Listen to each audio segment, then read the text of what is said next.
Kwa sababu gani?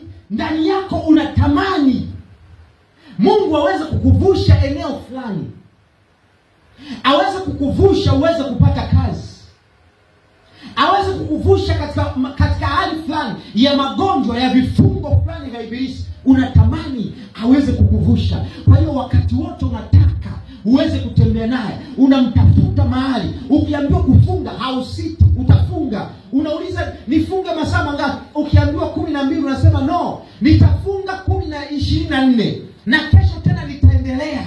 Kwa sababu ndani yako na nini? Una shauku ya kwamba Mungu, ninahitaji nitembee na wewe, nifuke ile eneo. Lakini utakavyompata, shauku inafanya nini?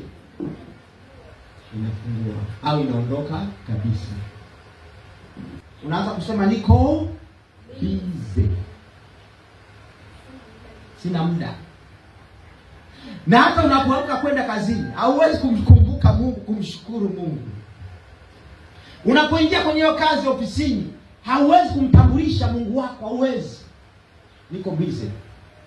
Yaani hata kumtambulisha Mungu wako hauna nafasi tena ya kumtambulisha Mungu wako katika hiyo nafasi ambayo Mungu amekupa, kwamba mimi nimeokoka na mpenda Yesu.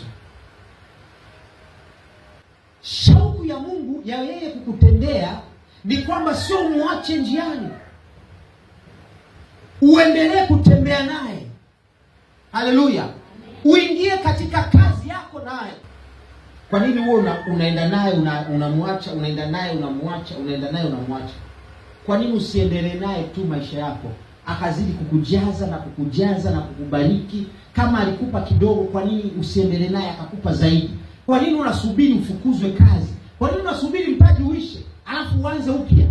Kwa nini usiendelee naye akazidi kukupa nini? Ufunuo kwamba biashara hii unavyoifanya, ukifanya hivi utaongezeka hivi, ufanya hivi na hivi.